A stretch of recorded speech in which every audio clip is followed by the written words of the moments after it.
Classes 3.0 आज आपके लिए लेकर आए हैं टेंस का अगला भाग past perfect continuous. Past perfect continuous के हिंदी वाक्य की पहचान जो है आप समझिए। पास्ट का मतलब तो हो गया था और परफेक्ट कंटिन्यूअस यदि किसी सेंटेंस में आ रहा है तो इसका मतलब आप समझ जाइए कि रहा रही प्लस समय। तो हम कह सकते हैं कि पास्ट परफेक्ट कंटिन्यूअस के जो हिंदी वाक्य हैं उनमें रहा था, रही थी तथा समय भी दिया जाता है। चलिए अब हम समझते हैं कि इसमें हेल्पिंग वर्ब और मेन वर्ब में क्या है, इसके रूल्स क्या है। तो हम यहाँ आपको बताते चले हैं कि चाहे सब्जेक्ट सिंगुलर हो और या हो प्लूरल, हेल्पिंग वर्ब आपको प्रयोग करनी होगी हैड बीन। क्या प्रयोग करनी होगी? Had been. Helping verb had been का आप प्रयोग करेंगे एवं मेन वर्ब में आईएनजी का यूज करेंगे। मेन वर्ब में आईएनजी का प्रयोग करेंगे, ठीक है। अब सिंस और फॉर आप भी समझ लीजिए कि सिंस फॉर का प्रयोग कहां और किस प्रकार करेंगे। सिंस का प्रयोग हम करेंगे निश्चित समय के लिए, पॉइंट ऑफ टाइम के लिए। यदि कहीं समय निश्चित दिया गया है 4 बजे से, जनवरी से, रविवार से, सुबह से, तो आप इसमें सिंस का प्रयोग कर लेंगे। और यदि ड्यूरेशन दिया गया है, कोई अवधि दी गई है लेकिन निश्चित नहीं है, वो अनिश्चित समय दिया गया है, तो आप वहां पर फॉर का प्रयोग करेंगे। एक स्ट्रक्चर आप पहले समझिए, उसके बाद फिर आपको एग्जांपल की मदद से समझाते हैं। तो सबसे पहले देखेंगे, देखिए यहां लिखा हुआ है had been plus main verb में आईएनजी, ठीक है। Had been plus main verb में आईएनजी। और रूल क्या है इसका? सिंस फॉर भी आपको प्रयोग करना है। क्या प्रयोग करना है? सिंस और फॉर। हमने आपको बताया कि सिंस जो है आप यूज करेंगे निश्चित समय के लिए। किसके लिए हम प्रयोग करेंगे? निश्चित समय के लिए आप यूज करेंगे सिंस का। और फॉर का आप प्रयोग करेंगे अनिश्चित समय के लिए। किसके लिए? अनिश्चित समय के लिए आप फॉर का प्रयोग करेंगे। आगे बढ़ते हैं, देखते हैं अफर्मेटिव का स्ट्रक्चर।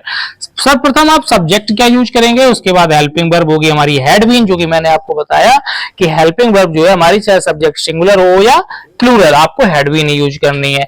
मेन वर्ब में ING plus object. Since for आपको मैंने समझा दिया कि सिंस जो है आपका निश्चित और फॉर जो है आपका अनिश्चित के साथ में। और सबसे आखिरी में आपको जो भी टाइम दिया गया है वो आप लिख देंगे।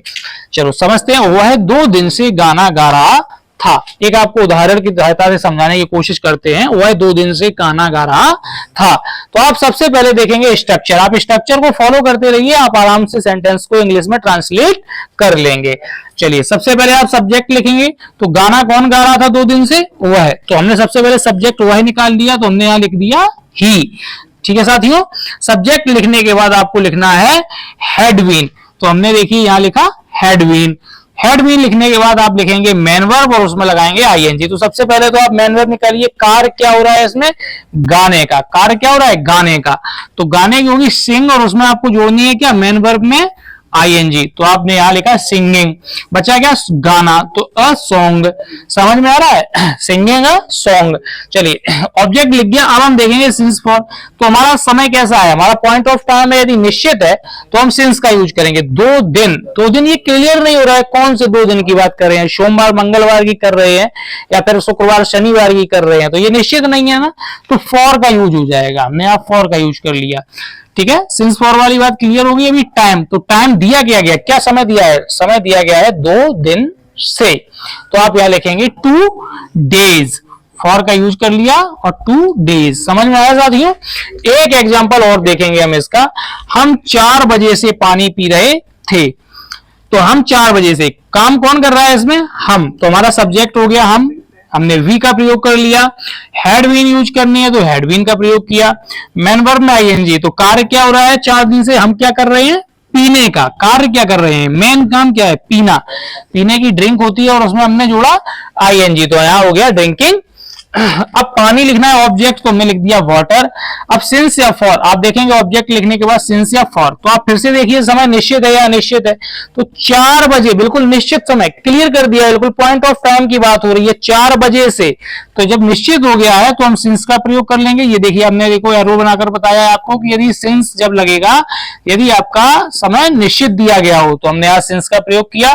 सिंस के बाद आपको समय टाइम लिखना है, तो टाइम में आपको मिलेगा आपको 4 बजे। तो यहां हमने लिखा 4 o'clock। समझ में आ रहा है साथियों? अगर आपको वीडियो पसंद आ रही है, हमारे द्वारा पढ़ाया गया मेथड आपको पसंद आ रहा है, तो आप हमारी वीडियोज को लाइक जरूर करें, शेयर ज्यादा से ज्यादा आप करते रहो और चैनल को सब्सक्राइब जरूर करें, बेल आइकॉन दबाना बिल्कुल ना भूलें, जिससे कि हमारी आने वाली वीडियोस आपको बिना देर किए हुए आप तक पहुंचती रहें।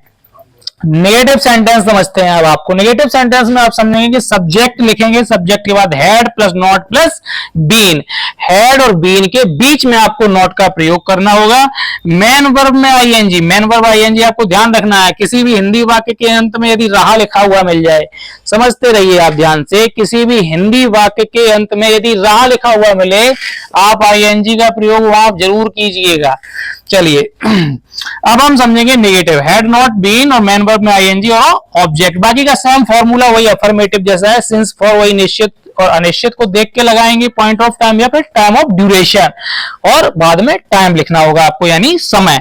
एक एग्जांपल हम इसका देखते हुए चलेंगे। मैं जनवरी से कानपुर नहीं जा रहा था, मैं जनवरी से कानपुर नहीं जा रहा था। तो देखेंगे हम, स्ट्रक्चर को फॉलो कीजिए, बाकी आप रूल सारे भूल जाइए, आप केवल स्ट्रक्चर को देखते रहेंगे और आसानी से आपका जो सेंटेंस है वो इंग्लिश में ट्रांसलेट हो जाएगा।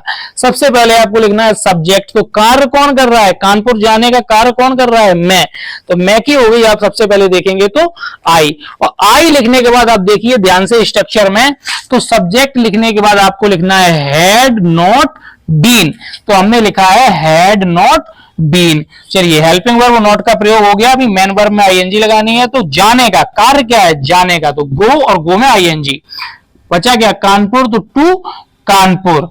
ठीक है साथियों, ऑब्जेक्ट लिख गया, अदर वर्ड जो कानपुर दिया गया वो लिखने के बाद आप सिंस या फॉर का यूज कर लेंगे, सिंस या फॉर। समय देखिए, समय के अकॉर्डिंग आपको प्रयोग करना है। यदि समय निश्चित है तो सिंस लगाइए, निश्चित है जनवरी, बिल्कुल आप क्लियर कर दिया, मंथ का नाम बता दिया आपको, महीने का जनवरी है, तो आपने यहां यूज कर लिया सिंस और समय दे दिया जनवरी। ठीक है साथियों, समझ में आ रहा है। एक एग्जांपल अब आपको हम एक एग्जांपल देंगे आपको हिंदी में बनाने के लिए, जो आप हमारे कमेंट बॉक्स में कमेंट करके बता सकते हैं। इंटेरोगेटिव फर्स्ट टाइप के सेंटेंस जो है, मैं आपको बताया कि इंटेरोगेटिव फर्स्ट टाइप के जो सेंटेंस होते हैं उनके हिंदी वाक्यों में सबसे पहले हिंदी में लिखा हुआ आपको मिलेगा क्या। तो आप देखेंगे कि सबसे पहले इस प्रकार का सेंटेंस मिला, क्या तुम रविवार से शिकार कर रहे थे। तो इस प्रकार के वाक्यों में आप देखेंगे तो हैड आपको सबसे पहले लिखना होगा, फिर सब्जेक्ट और फिर बीन लिखना होगा। तो क्या तुम रविवार से, तो सबसे पहले हमने लिखा हैड, और सब्जेक्ट क्या है, रविवार से शिकार कर रहे, कार्य कौन कर रहा है, तुम, तो तुम की हमने यहां लिख ली यू। समझ में आ रहा है, यू सब्जेक्ट लिख दिया। उसके बाद आप लिखेंगे बीन, तो हमने लिखा हैड यू बीन, और बीन लिखने के बाद मेन वर्ब में आप प्रयोग करेंगे आईएनजी का। तो कार्य क्या हो रहा है, वही मेन वर्ब है। तुम जो है, इसको ध्यान से देखिए, तुम जो है, तुम कार्य क्या कर रहा है, शिकार करने का। शिकार करना की होती है हंट, और उसमें लगानी है आपको आईएनजी, तो हंटिंग हो गया।